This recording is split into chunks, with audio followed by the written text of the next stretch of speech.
കഴിഞ്ഞ ദിവസം heedless colour use ചെയ്തിട്ട് നല്ല അടിപൊളിയായിട്ട് എൻ്റെ ഹെയർ സെറ്റ് ചെയ്തെടുത്തിട്ടുണ്ടായിരുന്നു. പക്ഷെ ഞാൻ അപ്പോഴേ പറഞ്ഞിട്ടുണ്ടായിരുന്നില്ലേ നമുക്ക് സെറ്റിംഗ് സ്പ്രേ യൂസ് ചെയ്യണം, എന്നാലേ ഇതുപോലെ നിൽക്കത്തുള്ളൂ എന്ന്. അപ്പോൾ എനിക്ക് ഇതുപോലെ ഫുൾ ടൈം നിൽക്കില്ല എന്ന് തോന്നിയുകൊണ്ട് ഞാനിങ്ങനെ ചീർപ്പെടുത്ത് വലിച്ച് എൻ്റെ പഴയ മുടിയാക്കാൻ കുറച്ചധികം നേരം പെട്ടു.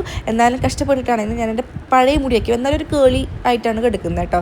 തുമ്പ് ഭാഗമൊക്കെ ഇങ്ങനെ വളഞ്ഞും പൊളഞ്ഞാണ് കിടക്കുന്നത്. എല്ലാവരെയും കുത്തി നിറച്ചുകൊണ്ട് ഞങ്ങൾ എവിടേക്കോ പോകണമെന്ന് വെച്ചിട്ടുണ്ടെങ്കിൽ എൻ്റെ അനിയൻ്റെ വീട്ടിലേക്കാണ്. അവൻ്റെ പെണ്ണും വീട്ടിൽ നിന്ന് കുറച്ച് ആൾക്കാർ നമ്മുടെ ചെക്കൻ വീട് കാണാൻ വരലുണ്ടല്ലോ, ആ ഒരു ചടങ്ങാണ് നടക്കാൻ പോണത് കേട്ടോ. ഇതാണ് നമ്മുടെ ചെക്കൻ. അവൻ ചെറിയ രീതിയിലൊക്കെ വൈറലാണ്, നമ്മുടെ കൊച്ചു സുബ്രഹ്മണ്യ സ്വാമി എന്ന് പറഞ്ഞതൊക്കെ മനസ്സിലാവുമായിരിക്കും. അപ്പോൾ അതേ ഞങ്ങളെല്ലാവരും ഓരോരോ തിരക്കിലാണ്. ഞങ്ങൾ വലിയ തിരക്കിലൊന്നുമല്ല, ഞങ്ങൾ ചെറിയ തിരക്കിലാണ് ഞങ്ങൾ പെണ്ണുങ്ങൾ കേട്ടോ.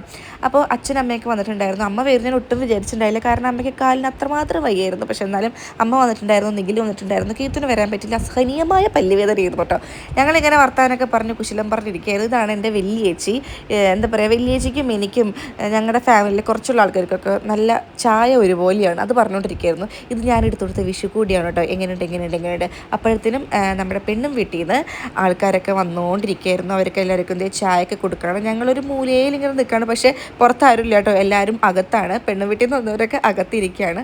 ഞാനപ്പോൾ എൻ്റെ ഭർത്താവിനെ കാണാണ്ട് ഒന്ന് ചെന്ന് അന്വേഷിക്കാൻ പോയതാണ്. കലവറയിലാണ്, സ്വാഭാവികം കലവറയിൽ തന്നെയാണ്. ഞങ്ങൾ ചെറിയ സെൽഫിയൊക്കെ എടുത്തു. അതിനുശേഷം നമുക്ക് ചിക്കൻ ബിരിയാണി ആയിരുന്നു ഫുഡ്. നമുക്ക് വന്ന വിരുന്നുകാർക്കൊക്കെ ഫുഡ് കൊടുക്കുകയാണ്. ഞാൻ അകത്തിരുന്ന് നമ്മുടെ പിള്ളേർക്കും ഫുഡ് കൊടുത്തുകൊണ്ടിരിക്കുകയാണ് കേട്ടോ. ഏട്ടനെ എന്നൊക്കെ കാണണ്ടായപ്പോൾ വീണ്ടും കലവറയ്ക്കൊന്ന് എത്തിച്ചു നോക്കി. ആൾ അവിടെ തന്നെ ഉണ്ടെന്ന് പറയണല്ലോ. ഞാൻ നോർമൽ ചോറാണ് കേട്ടോ കഴിച്ചത്. വിരുന്നുകാരൊക്കെ പോയതിനു ശേഷം പിന്നെ ഞങ്ങൾ രാത്രി പരിപാടിയിലേക്കുള്ള ഒരുക്കങ്ങളിലാണ്. നിങ്ങളുടെ വീട്ടിലും ഇങ്ങനത്തെ ചടങ്ങുകളൊക്കെ നടക്കാറില്ലേ?